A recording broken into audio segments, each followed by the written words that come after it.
Hi, welcome to Avande's webinar on business continuity for SMEs in the time of COVID-19.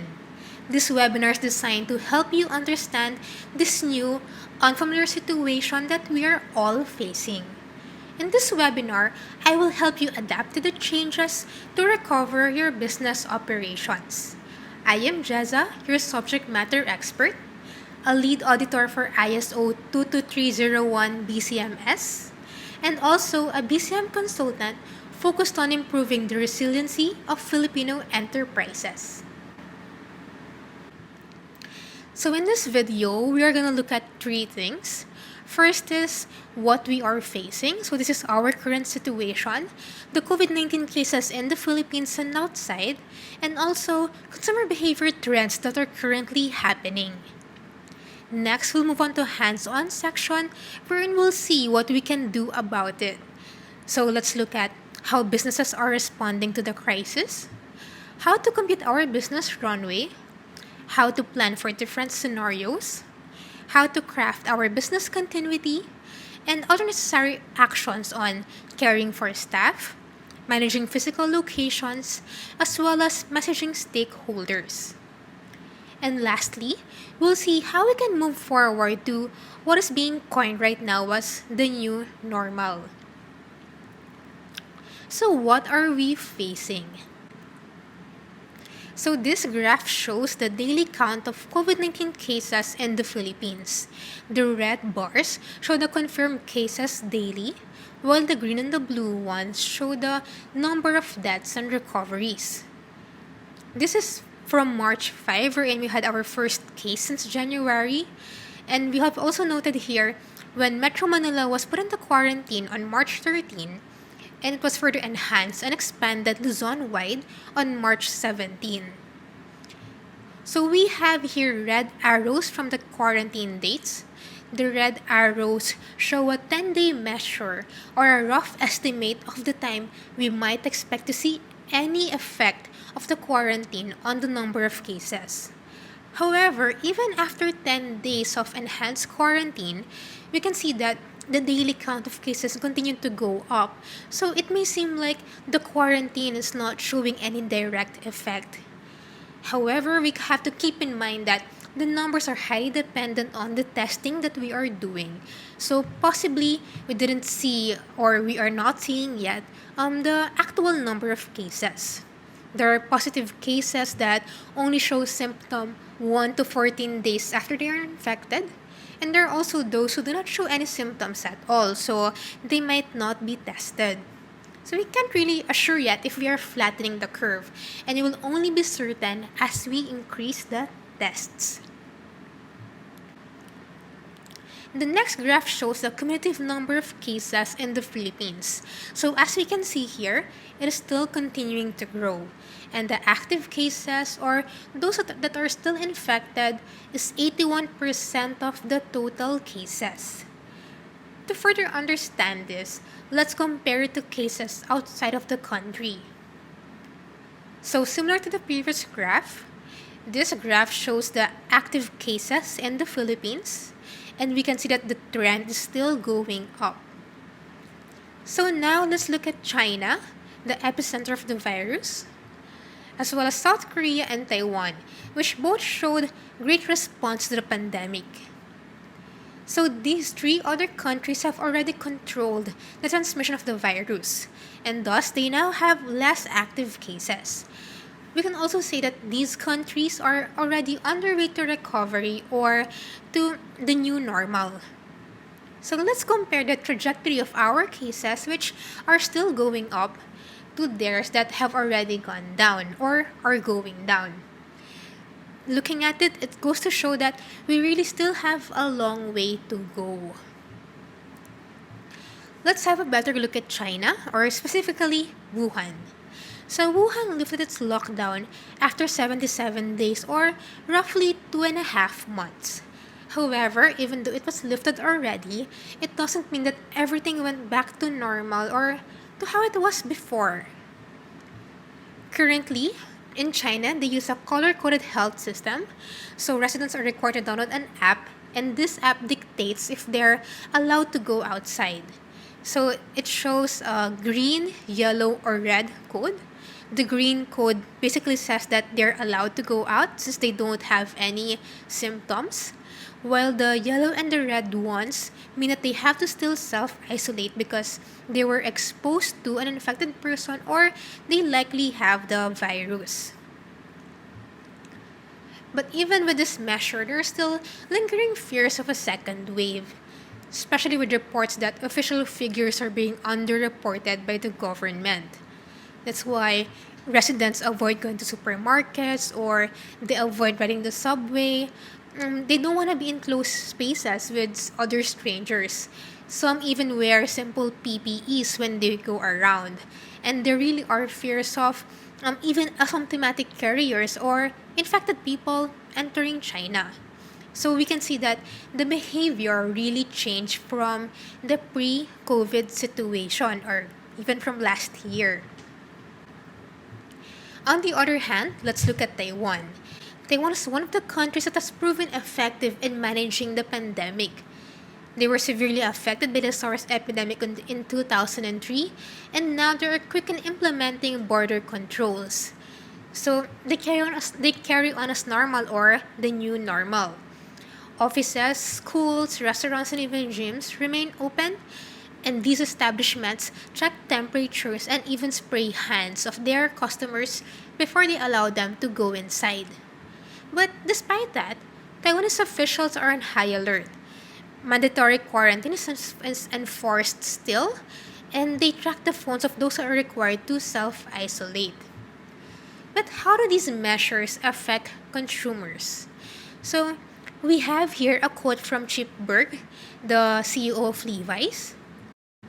He said that the deeper the economic impact is, and the longer everybody is cooped up, the more of a shock there will be to the system, and it may take longer for the consumer to come back. This is happening in Wuhan as we have seen earlier, and we may see the same in our country as we continue with the lockdown. Now let's look at the six key consumer behavior thresholds identified by Nielsen that tie directly to concerns around COVID 19. These patterns, although still evolving, they help provide a set of leading indicators to see the changing purchase habits of consumers. Currently, we are at level 5 or restricted living, and as business owners, we have to understand this and be ready for level 6 or living a new normal. And to prepare ourselves, let's have a deep dive look at the consumer behavior trends that are currently happening. The biggest trend that we are seeing is that consumer caution will linger long after the lockdown. So this is because our behaviors in the post COVID-19 era or in the future will be shaped by our fears right now and also our habits that we are forming as we are isolated. To adapt to this, as businesses, we have to remember that health is wealth. We have to help our consumers or our customers feel at ease when they are transacting with us. So if you have a physical shop, make it obvious how clean your store is. Provide hand sanitizers, and you can also disinfect things that are being touched by multiple people. Some samples are condominiums that check temperatures and also show that they regularly disinfect the surfaces. Some even post in their boards that they really disinfect elevators every hour or such. And there's also deliveries such as Jollibee that show in their website how they care for customers. So they say that you deserve extra care.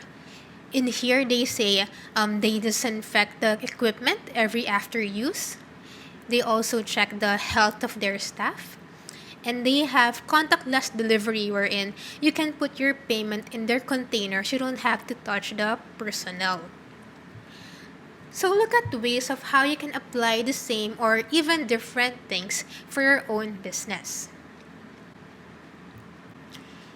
The next trend is consumers are buying in bulk and directly from manufacturers. This is because they want to reduce their exposure to physical stores and with delivery personnel. They also buy more since everyone's home right now, so they want to provide for the whole family. And also, they find that buying directly from manufacturers is faster because they bypass standard distribution channels such as stores and warehouses, which may have been affected by the lockdown. So, to address this, you can offer promos and loyalty programs.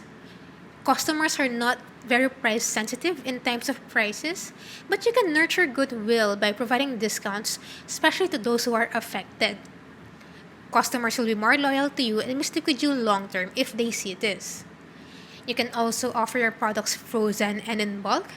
And a good example of this is some fast food chains that are offering their frozen fries or frozen chicken in the grocery stores or via delivery. So, this is also a good way for them to avoid the wastage of stocks. So, see how you can also apply something similar for your own business. The next trend is shopping shifting to online. And this has been happening anyway. E-commerce platforms such as Lazada and Shopee have been widely used before, even before the lockdown, I mean.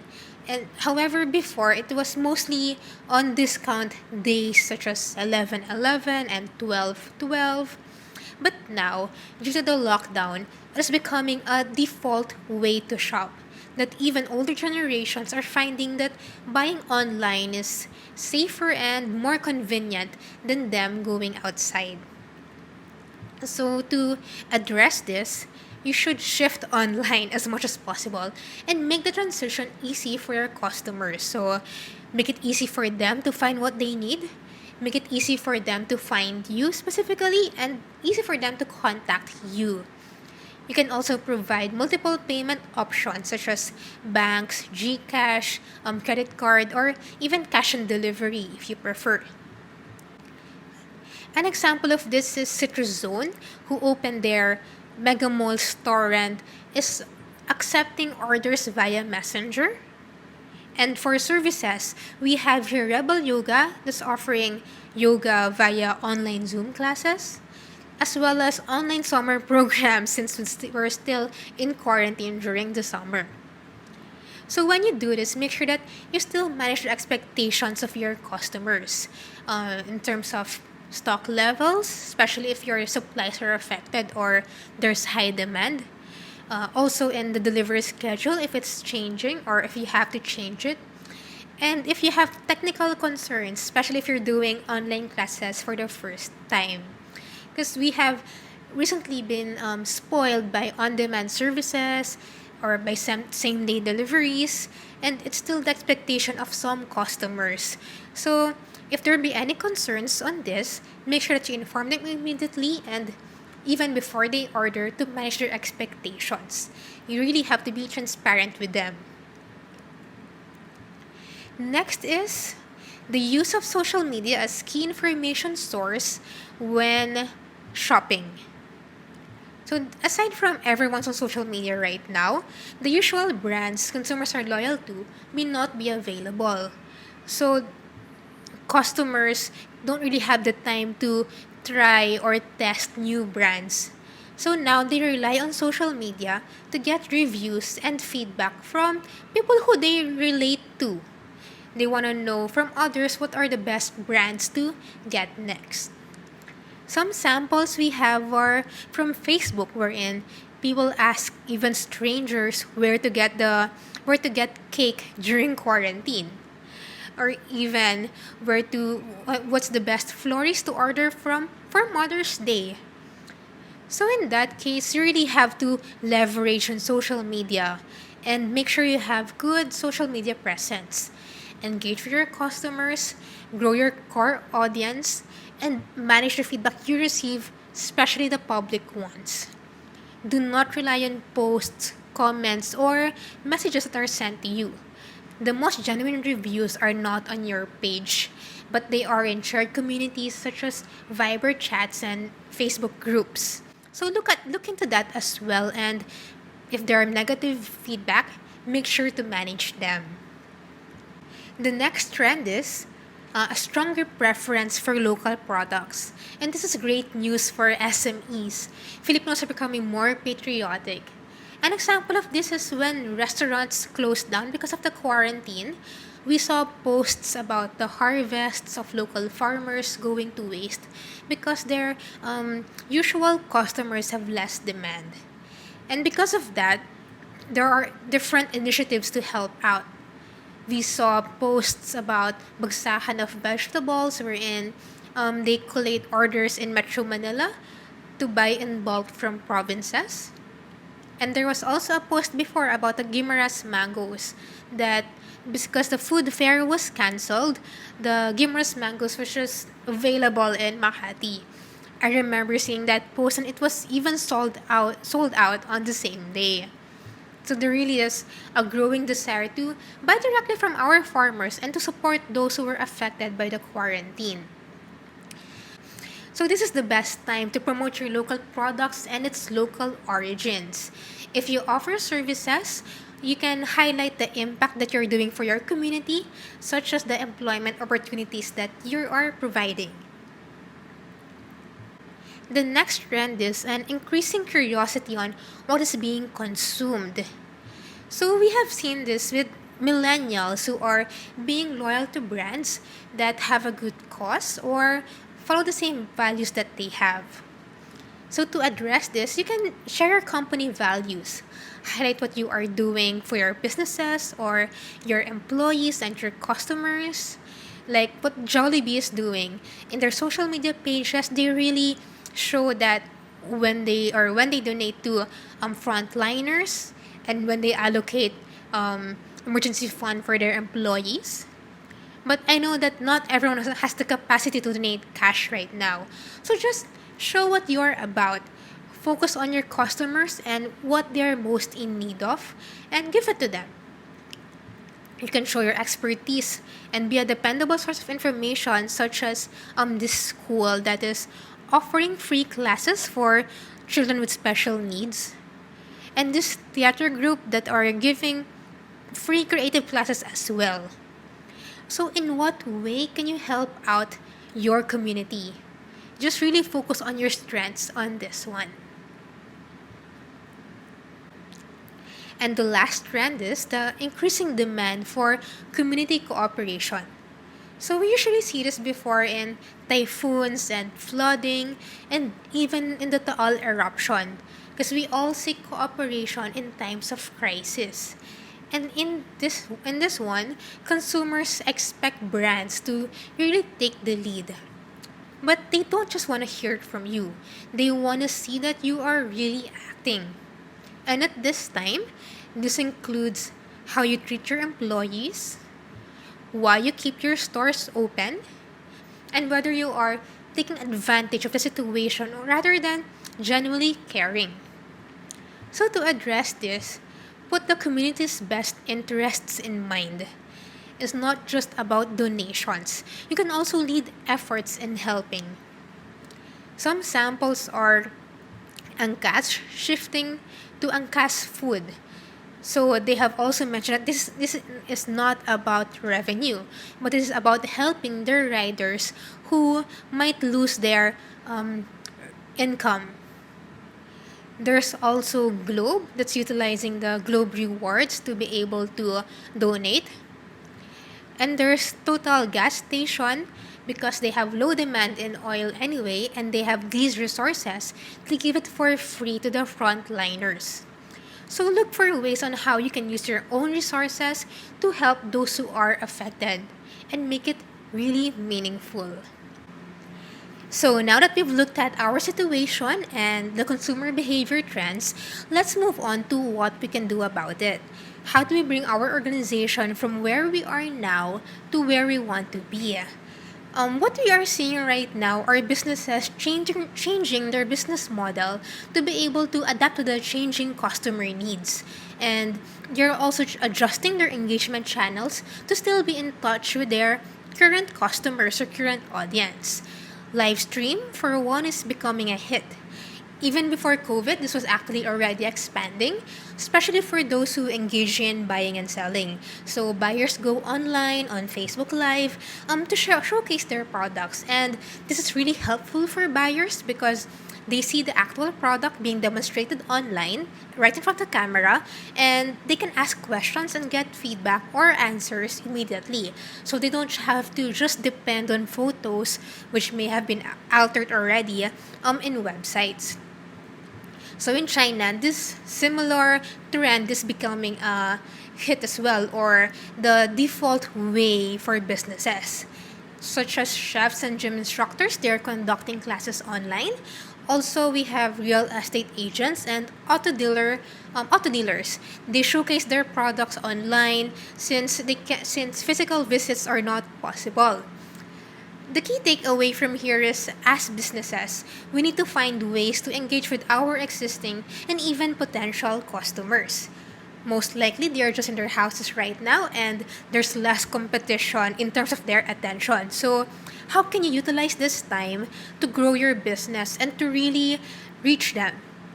But even before that, how do you adapt to the sudden change in the market? So, here are a few important questions you need to ask yourself to help you possibly pivot and survive the crisis. First is, can your business model survive the changes? If you already offer your products and services online, then this is possibly a yes. But if not, it's okay. We just need to adapt to the changes and to really innovate. Have an open mind. Look at other ways that you can increase your revenue. Second is, how will your customers behave? What will be important to them? What do they need or demand right now or in the foreseeable future? Maybe it's not obvious yet. Maybe they don't even know it yet. So really, put yourself in their shoes. What would they want moving forward? So for example, as the lockdown continues, I see myself really missing my family, especially those who are far from me in the provinces maybe, or just those who are not with me right now. So having online video calls is one thing, but how can we help with this longing? How can we make our products and services more personal for our customers? As in the sample earlier, someone was asking where can they get flowers for delivery for Mother's Day. So really make it meaningful and recreate something that possibly the consumer lost during this crisis. The third one is, what position can you attain during and after the pandemic? So, to make smart strategic decisions, you must understand your organization's position in your environment. Who are you in your market? What role do you play in your ecosystem? Who are your main competitors and what are they doing right now? So, you must understand these things and know where you are headed. Can you shut down your operations and reopen unchanged after the pandemic? Really sit down and think about it. For the fourth one, how can you accommodate who will likely be your new type of customer? People's needs have drastically changed and are continuously changing. So you have to take care of your loyal customers, but aside from that, find opportunities as well. Who else can you serve at this time? For example, since the ride-hailing services of Angkas is not allowed right now, they shifted to food deliveries. So from there, it's a whole new different market that they're serving. How can you leverage on your own resources and do the same for your business? The fifth question is, can you digitize your products and services and start offering them online? This is the this of course depends on your industry and your services, but similar to the one in China, wherein chefs are offering online classes and real estate agents are selling or showcasing the houses via videos. Look for ways for your company to be able to shift online, and this will really help you reach your potential customers now more than ever. Okay. The last question is, what new projects can you launch, run, and coordinate to balance any loss of earnings? Given the changes that we're facing, you may need to go back to the drawing board, but it's not about scratching everything that you've been doing. See how else you can serve. Again, are there new customers or potential customers that you can have? Really look at your strengths and how you can engage with your audience. Look at your answers actually on the second question to be able to see this. As Plato said before, necessity is the mother of invention. So understand the needs of your customers and the new demands that they have in this new community or self-sufficient life that we're having. So now that you've looked at your high-level business strategy, the next thing to do is to look at your business runway. The business runway is basically the length of time your company can survive if your expenses and your income remain the same. For example, if you have 300,000 pesos cash available as of this moment, and unfortunately you had to stop operations, so let's say there's no income coming in, and you still have your expenses. So typically these are your workforce salary, your rent, and your utilities, which for this example, let's put at 50,000 pesos per month. To compute your business runway, divide the cash available with the monthly expenses. So here it's 300,000 pesos divided by 50,000 pesos, which gives us 6. So meaning you have 6 months for your company to survive with no income and with the same regular monthly expenses. You might think that 6 months is good, it's long enough, and things should go back to normal then. But remember, things are still changing and things will constantly change. Our view of 6 months now may be different from how we'll view it tomorrow. And of course, we don't want to go bankrupt. So, our goal is to really extend your business runway. So, let's look at things and do this basically. First is review your cash flow and your contracts. Look at your payables to suppliers or to loans. Also look at your receivables from your customers. However, we're all affected by the crisis, so you have to check if these receivables can still be collected at this time. We have to, again, keep a customer first mindset and reap the benefits later. Aside from that, you can also look at possible insurance claims and government support if applicable. With regard to your contracts, check what are the implications if you can't meet your obligations and assess your rights. Also, seek legal advice as necessary. So once you have completed this review, it's time to cut your unnecessary expenses. Renegotiate your terms with your suppliers. Speak to those who you need to pay in the next 3 months. Maybe you can have options to spread out the costs, and maybe you can then restructure your budget given the different priorities that you have now. But please avoid downsizing staff. Again, how you act now will be remembered long after the crisis. So really think about it. How do you want to be remembered or seen by your community? Lastly, find new revenue streams and accelerate the existing ones. You can offer packages, incentives, discounts, and prepayments, especially to your loyal customers. Raising prices may increase your cash flow, but this will have significant effect to the relationships you have with your customers. So ideally, avoid that as well. Okay. The goal is to uphold your reputation and have more available cash right now to keep you afloat for a longer period of time. Once you have your numbers, it's time to perform scenario planning.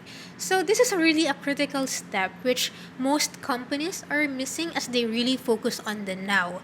But you also have to look at possibilities. And this is one way to do it. At the x-axis, so we have different scenarios. These are the ones out of our control.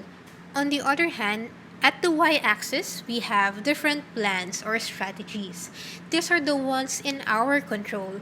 So the scenarios are and plans are different per organization. But as an example, let's look at scenarios wherein the lockdown is extended. For scenario A, it's 1 month extension. For scenario B, it's 2 months. For C, it's 3 months. And then to extend the runway, let's say our strategy is lessening the expenses. So for plan A, let's say there's no changes in your income and expenses. But on the other hand, for plans B and C, you're able to negotiate with your vendors to lessen the expenses during the lockdown. So let's say for plan B, it's less 20% operational expenses, and for plan C, it's less 40%. So once you have these plans, look at how your runway will be affected by the different scenarios. Following our examples earlier, for plan A, from the original 6 months runway, since there are no changes in your cash flow, you'll have 5 months runway in 1 month, and 4 months runway after 2 months, then 3 months runway after 3 months. So it might look fine for now, but consider how things will be after 3 months. Can you just afford to lose that money? So similar to plans B and C, look at how your runway will be affected by the different scenarios and with the plans that you've indicated. We have derived these values for our example. So of course, the least expenses and the shortest lockdown length would give you the longest runway. This is where you want to be. So as shown here, it's scenario A, plan C, the most ideal position for any company. But keep in mind that the strategies are in our control, but we can't control what will actually happen. So you have to perform scenario planning to really prepare your business for the risks that you have and really avoid the ones in red. And of course, don't just do this one time. So regularly look at it to make sure it's valid and to really understand where you are as a business. So once you're done checking your business runway and reviewing the possible scenarios, it's time to strategize how you can recover your business. Here enters business continuity, or the capability to continue the delivery of products and services within acceptable time frames and at predefined capacity during a disruption. So let's say your goal is to still perform 50% of your services within 2 weeks. This is where business continuity comes in. But business continuity management, it's actually a bigger framework which covers identifying risks to recovering business operations up to going back to business as usual. But for now, we'll only focus on recovering our operations during this pandemic, and we'll look at the things that matter most right now when we're all still trying to survive. Here are the key business continuity components that are extremely critical in this crisis: the crisis team, business impact, products and services, critical activities, strategies, resources, and stakeholders. When you register to this webinar, we have emailed you a toolkit which you can use as you recover your business. So we'll go through these busy components and the toolkit to help you in your planning. You can do this on your own or as a team, whichever teams fit for your company. I suggest doing it one group at a time, but it really depends on your needs. First is the crisis team. The size of your team would really depend on the size of your organization. But as long as it's practical, I highly suggest you create a team that will lead your organization through this crisis. It is not advisable to leave all decisions with the owner or the founder because usually there's emotions attached to the business and that will hinder logical decisions. So it would really be good to have a team formed, especially for crisis. This team must be able to work well together. They must be clear, decisive, and attentive because we can't afford losing time during a crisis. Ideally, as well, your team should be represented by different groups in your organization. But if you have a flat structure, that's also fine. Just ensure to get the staff who knows what's happening on the ground and can help you with your vision. Also, beware of bureaucracy and complicated admin procedures, especially when you require multiple approvals. Make sure to give the team the freedom to execute timely decisions. Again, timeliness is critical in a crisis. So really give them the leeway to be able to decide on act on their own or with minimal supervision. Okay? In the toolkit, you can use the first tab to identify your team members and to have a quick reference on their contact information. So as an example, let's input some details.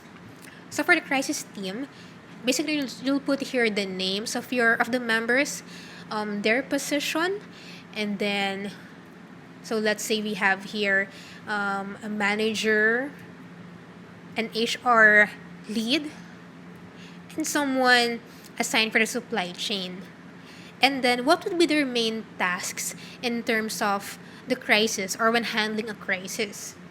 So your manager may be focused on customer management and resource management, including staff scheduling. For HR, you can have this person focus on staff welfare for compensation and benefits. And for your supply chain person, you can have him possibly ensuring availability of supplies and discussing with suppliers. So you can add more people depending on your specific needs. But afterwards, create a schedule on when they're supposed to meet. So for here, let's say since things are changing fast, we want them to have daily meetings at 9 a.m. And then you can have the medium as a simple messenger video call. So there's no need for a meeting code or a password. And let's say the chair can be you or can be your manager. Then the secretariat can be the HR personnel. So it doesn't have to be their day jobs, but they have to know what their specific tasks are when there are crises that needs to be addressed. And for the agenda, let's say you want to focus daily on what are the current customer demands, how can you meet the demand, and based on number two, if you have enough resources, maybe you have other things as well that you want to talk about. So it really depends on your business, but document this. So it's hard to really think about what you need to discuss every time. So have guidelines for your team and even for yourself. Okay. So afterwards, once you have your team, it's time to move on with reviewing or analyzing the impact of the crisis to your business. We really have to understand the impact or the potential impact of the crisis to know what we need to prioritize in terms of the activities and the products and services, and you can't improve what you haven't measured. This is different per business, so since you're all impacted in different ways. So to measure the impact, you have first to define your impact criteria. And again, this is different per organization. It depends on your own numbers and your own thresholds. But for example, let's have here a business that sees revenue loss below 100K as a low, and then revenue loss of 100K to 500K as a medium, and revenue loss of 500K and up as high. So again, this is different. Maybe for other businesses, loss of below 100K is already a high impact. So look at how the different categories would be for your specific business. You can use the second tab of the toolkit to indicate your own criteria per category and per level. So we are currently measuring revenue, regulatory, and reputation as we are focused on this crisis. But when you grow your business continuity system, this will have more categories. You can also measure impact to operations, impact to customers, to employee safety, or to your facilities. But again, as we focus on this pandemic, you can measure revenue, regulatory, and reputation at the minimum. So after taking time in reviewing your business impact or your impact criteria, let's move on to the products and services. So the goal here is to list down your products and services and identify how it is and will be affected by the ongoing crisis. From there, you can prioritize which ones you would need to recover depending on its impact to your business. So in the toolkit, let's make a sample for a laundry shop. So for the services, we have wash, dry, and fold, dry clean, and maybe pick up and drop off. And then next is write down the rationale. So why do you think this should be offered at this time? This is because we, of course, tend to forget and we have to remind ourselves why we're doing this and really keep our hopes up, basically. So for wash, dry, and fold, let's say this is the main source of revenue and there's high demand for it. So it's really logical to operate it right now. And then for dry clean, maybe there's less demand, but it's still a need for a number of customers. So let's see if we have to prioritize it as well. And maybe pick up and drop off because customers can't go to the shop due to quarantine, the requirement of a quarantine pass. And also clothes are heavy for one person to bring. So it would be nice to have pick up and drop off. And what is your usual critical time or what's the usual peak for the demand of this service? So let's say it's weekends usually, but maybe at this time we're not really sure yet. Just write those down and look at what is your assessment of the potential increase in demand for this service. So you can write it by percentage or by high, medium, low. So for example, for wash, dry, and fold, it's medium because other shops are closed. And although there's less outside clothes being used, there's still a number of clients who would need to have it washed. Also for dry clean, maybe it's the same. The shops are closed, but they will still need to have it washed, of course. And for pick up and drop off, maybe that's higher demand right now because of the quarantine protocols and people are cautious about going out. So afterwards, look at your action owners. So for here, let's put our manager. So she's the head for wash, dry, and fold, for dry clean, and for the pick up and drop off. And let's say with assistance from HR. And then from there, once you have written those down, it's time to look at the impact of those specific services if they're not operating in certain time frames. So for here, let's say for wash, dry, and fold, if you can't offer this in 1 to 2 weeks, there's already medium impact, so it's a high revenue lost already. For 2 to 4 weeks, maybe it's still medium, but maybe after a month, it goes high already. So this always goes up because when we're reviewing the impact, we're looking at not being able to provide that service or that product as the time goes on.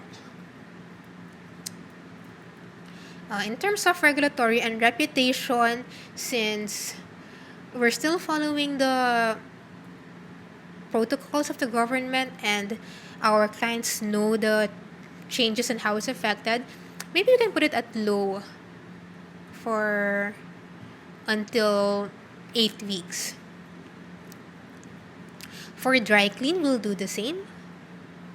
But let's put it at low for less than 2 weeks because maybe there are less customers for this specific service. Then medium for 2 to 4 weeks and high for the 6 to 8 weeks. Then similar, low for regulatory and reputation. There. So for pick up and drop off, again, do the same. For revenue, let's say it's medium for the less than 2 weeks. This is because we wanna address the clients who can't go to the shop. So having the pick up and drop off would be a big service to them. So maybe if we don't offer that, there would be a medium impact already for less than 2 weeks and 2 to 4 weeks, and also higher impact for 4 to 6 weeks and 6 to 8 weeks. Okay. So these time frames, you can change it depending on your different scenarios. But for this example, we'll keep it the same.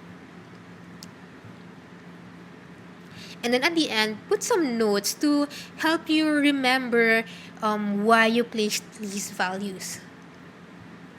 So looking at the impact over time of not delivering these three services, we can see that number one, wash, dry, and fold, and number three, pick up and drop off, they both have higher revenue impact than number two, dry clean. So with that information, you can assess that you need to focus on those two services recovering your operations. And since pick up and drop off is dependent on the completion of wash, dry, and fold, then you should focus on your main service, wash, dry, and fold first. So use the third tab of the toolkit to list down your own products and services and define its impact to your business. So afterwards, once you know your products and services to prioritize, identify the critical activities that you need to perform to deliver these products and services. Basically, this is your supply chain and the ins and outs and the resources that you need. So let's look at the toolkit. Let's go to critical activities. So for example, for the products and services, place here the ones that you want to prioritize based on the impact. So we have wash, dry, and fold. And then what are the critical activities that you have to perform that service? So we have receiving laundry, and then you receive the payment afterwards. You sort the laundry, wash, and then dry, and then sort again, and then package it, then release is the last step. Let's also add the service of picking up and dropping off the laundry. So the first activity is receiving the request for pickup, and then we'll pick up the laundry, receive payment, then once it's done, drop off the laundry to the client's location. So once you have these, look at the place of action on where these activities are done or performed. So for example, for wash, dry, and fold, it's all laundry shop.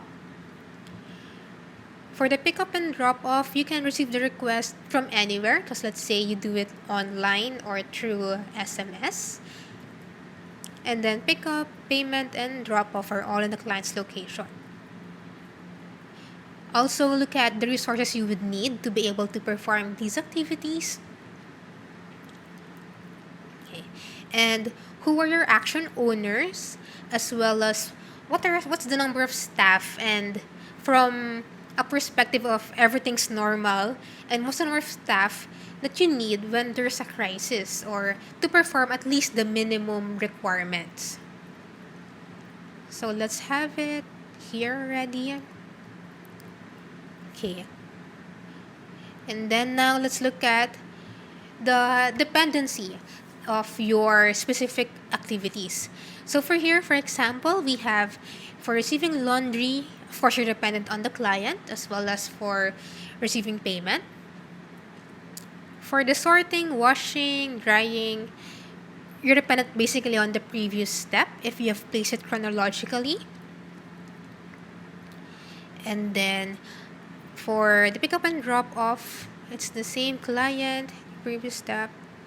And of course, before you can drop off the laundry, you're dependent on the wash, dry, and fold service. So once you have that, look at supplier dependency. So if you have any suppliers that you need to discuss with, or maybe outsource partners, then write it here. how dependent are you on them?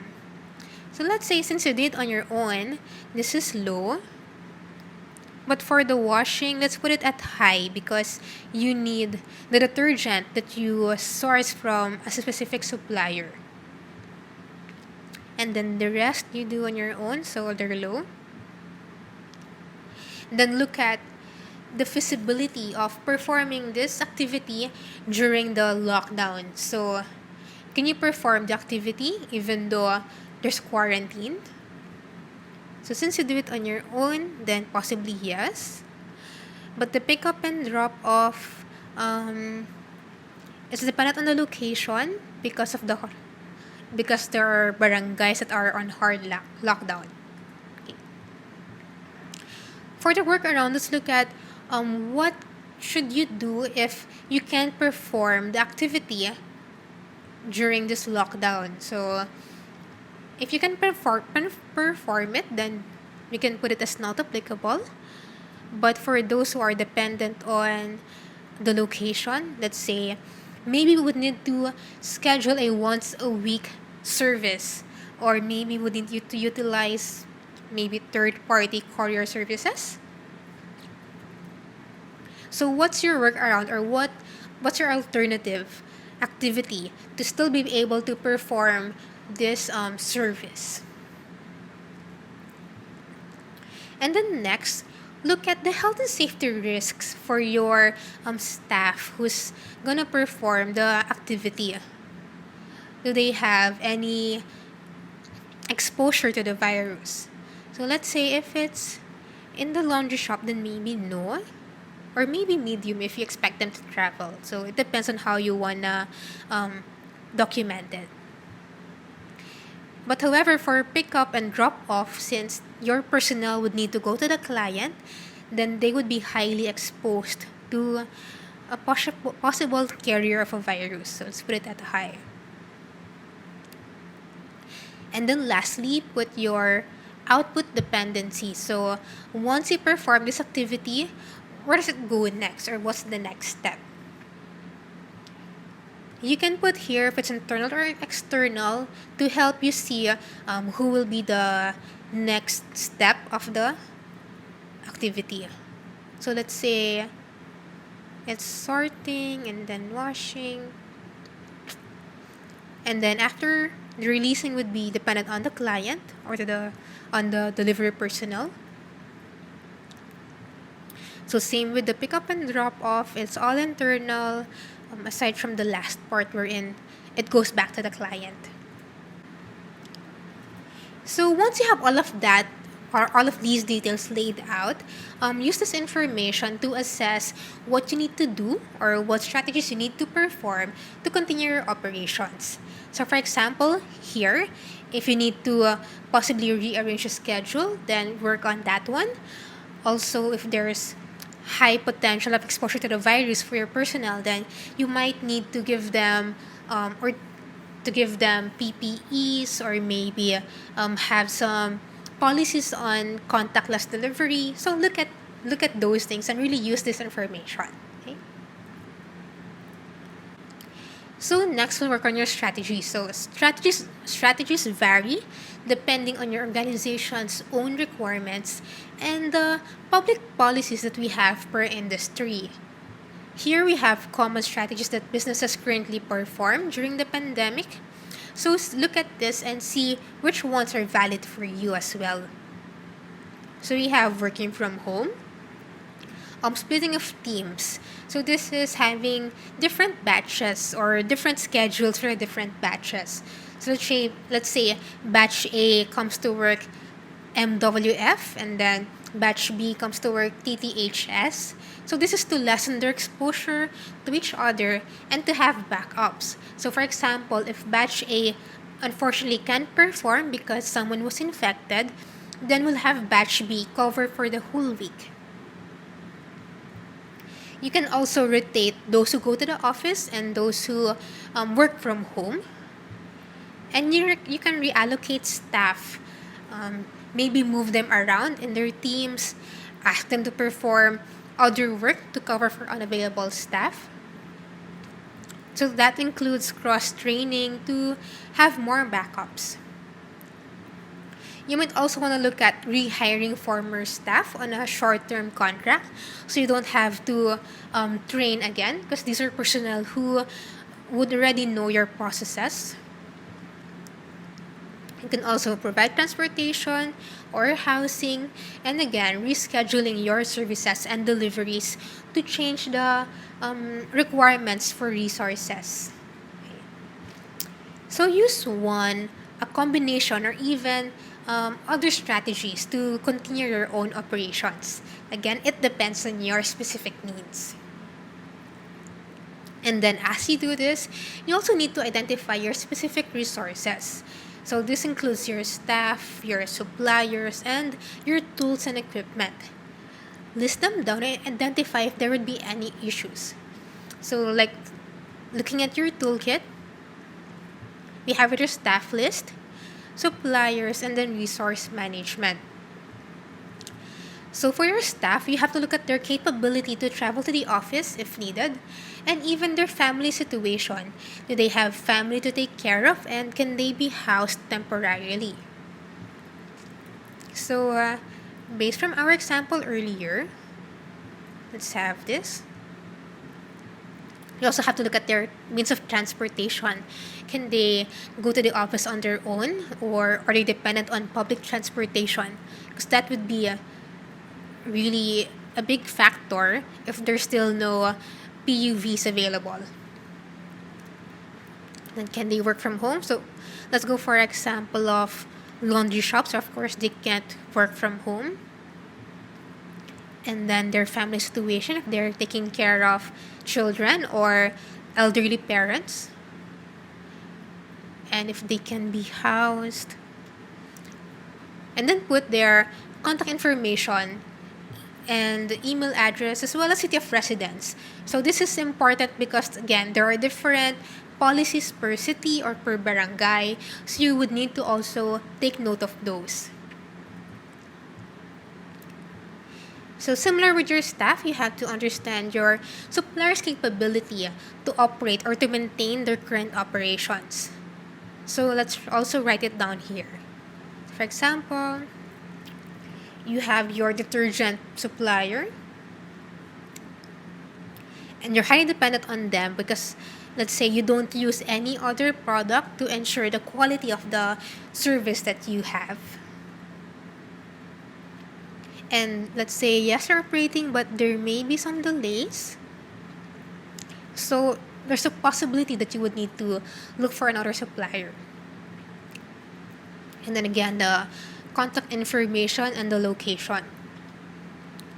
So put here all of the suppliers that you have, especially the ones that you are highly dependent on, and use this information to see if you would need more suppliers or if there are other workarounds that you can do. So next, let's look at your resource mapping.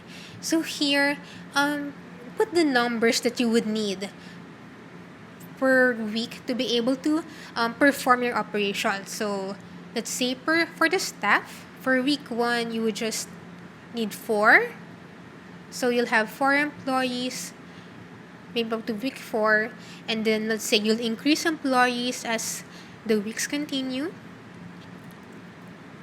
assuming that there'll be higher demand. And then for the other resources such as network PC, laptop, yeah. So input everything here. Same with the location, the transportation, if you have deliveries, and use this as a tool for you or a guide for you to see if there will be any changes in the next weeks.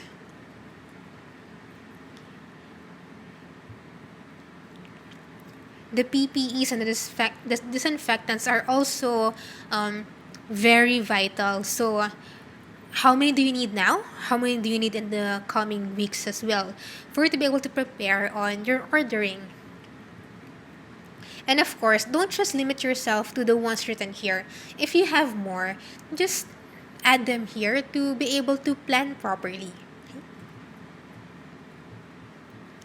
So really use the toolkit to answer the questions that you have and to help you identify what you need to do or what you need to prepare for in the coming weeks. Lastly, you need to identify your stakeholders. So these are customers, investors, regulators, or any other group of people that would have interest in your company. So again, customers who depend on your products and services, investors who have interest in the success of your business, and even barangay officials who have influence on how you operate during the crisis. So similar with your staff, you have to take care of these stakeholders. They may not know what's happening in your company right now, so you have to be transparent with them and keep their trust in you. So like in the toolkit, itemize them here. So you can even categorize if it's clients, maybe you have walk-in clients, and then you have those who are solely focused on pickup and delivery because maybe they're far away. And then let's put your investors as well.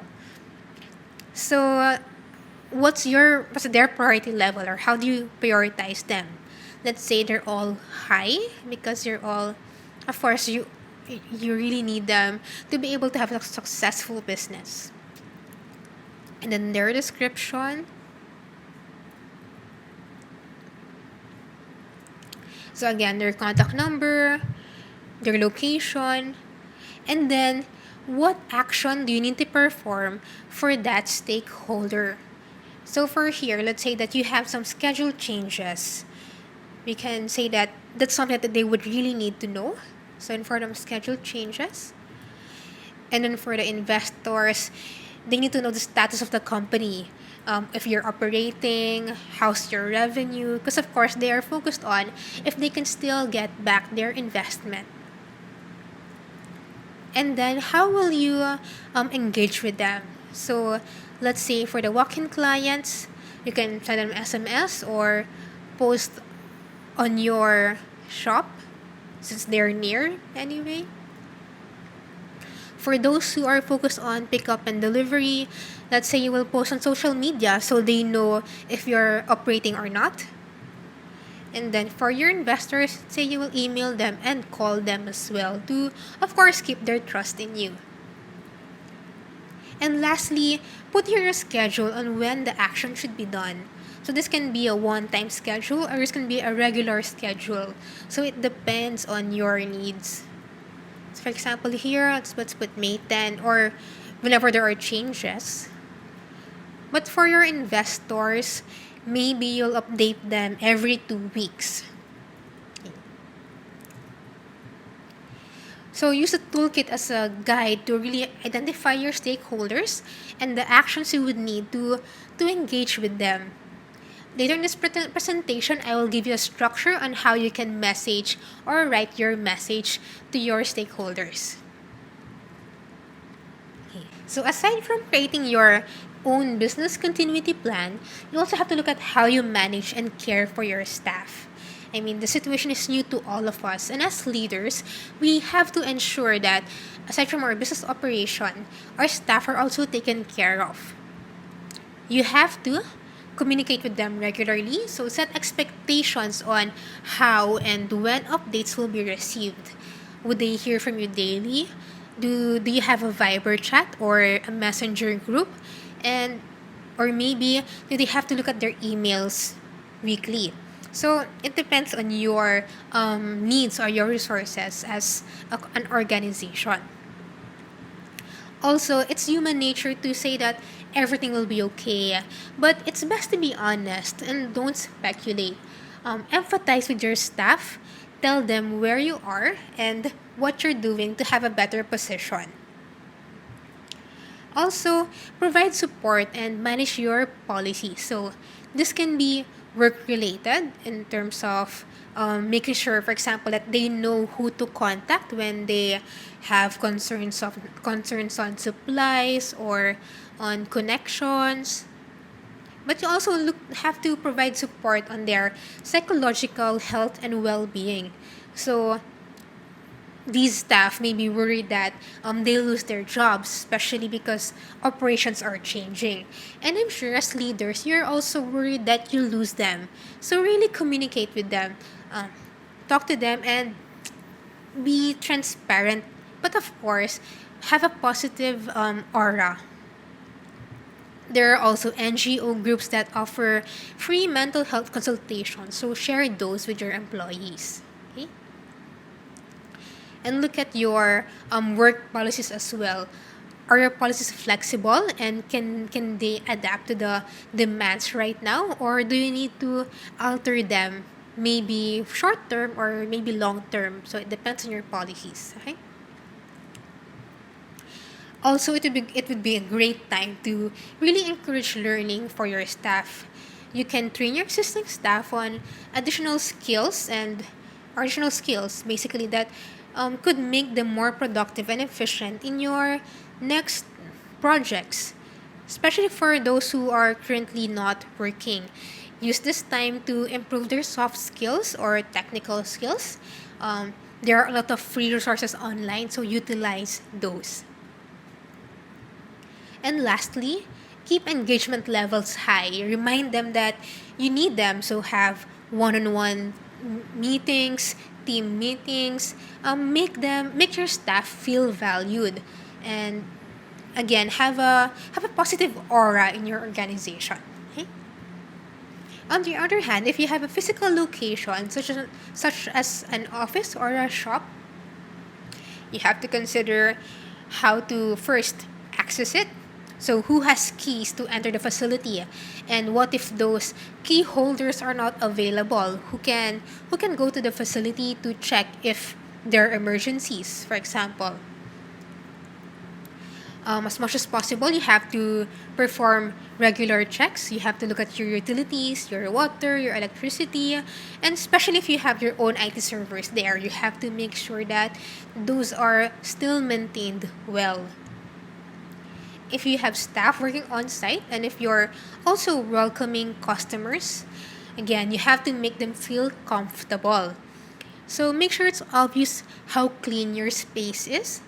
This can be done by displaying signs, regularly disinfecting, especially for tables and other surfaces, and also by enforcing social distancing. So you can put decals or even put some barriers.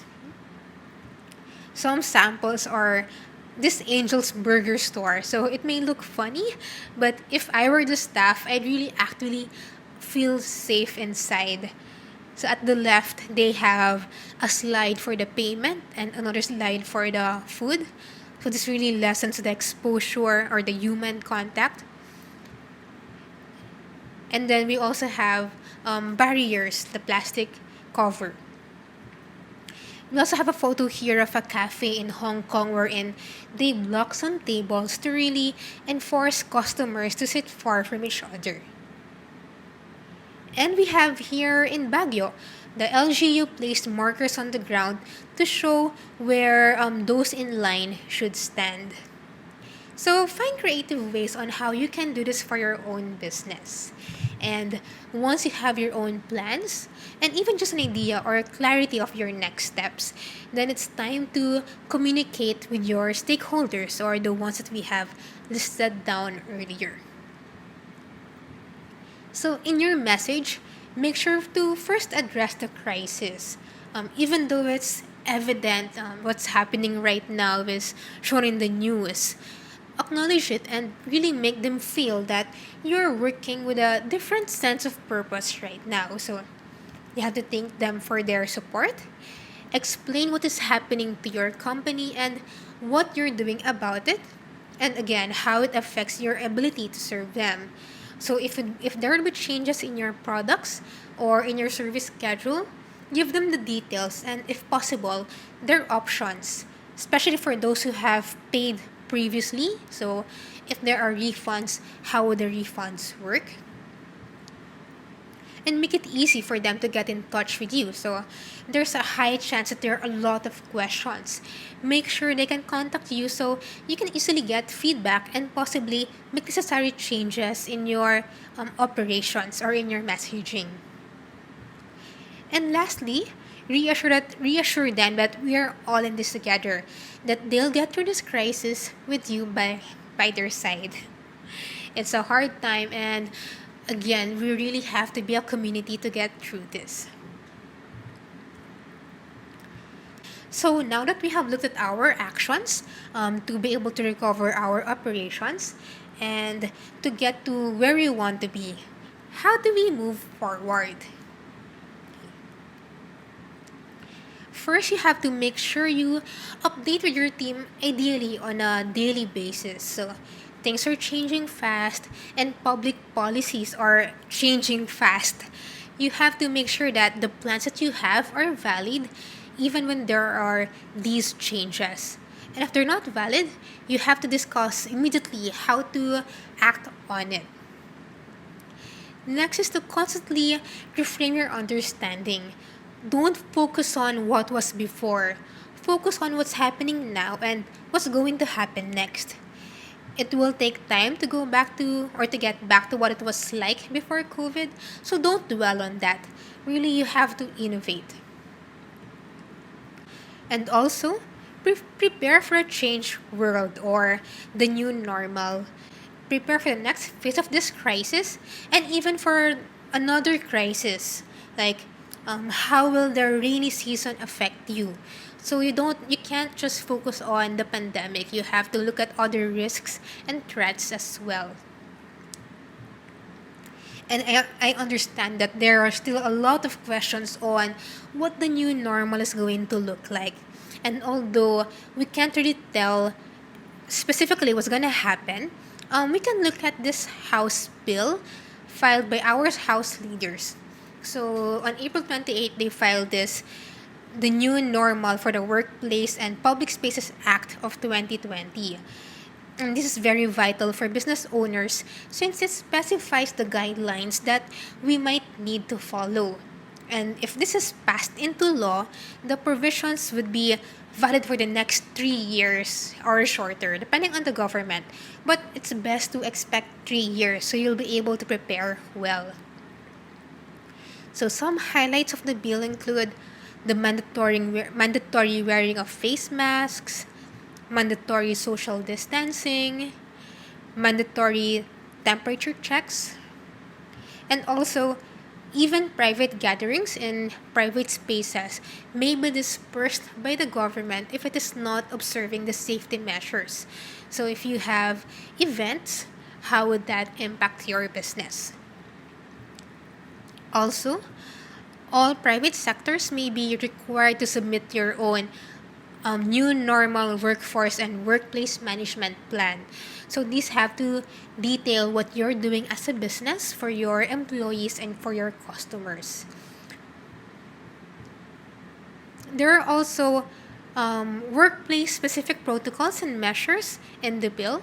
So this is specific to industries such as food service, commercial centers, offices, salons, and other wellness centers, construction sites, factories, and related industrial workplaces, as well as learning institutions. I won't go into details for all, but as an example, let's look at restaurants. So for restaurants, it may be required to resume first with takeout and delivery services, and then gradually reintroduce dine-in. Buffets may be discontinued, and social distancing, of course, may be required. And menu booklets might be required to be disposable and not shared with customers. So, how would this impact you? How would you change your operations to follow these new guidelines? So, for the details and the other provisions, this is posted on the Facebook and Instagram pages of Avande, so you can look at it there. And then, really understand or review the provisions of the bill. And even though it is not a law, or at least not a law yet, this is still a possible future. So add it in your scenario planning as well and see how you can operate under such requirements. And that concludes our webinar on business continuity for SMEs in the time of COVID-19. And I know it may seem like it's a lot of work, so just pause, breathe, and take it one step at a time. For COVID-19 updates and business recovery tips, you can follow Avande on Facebook and Instagram. It's Avande.ph. And if you need help in the specific steps in the recovery of your business, you can schedule a consultation with me by emailing avande.solutions@gmail.com. Thank you!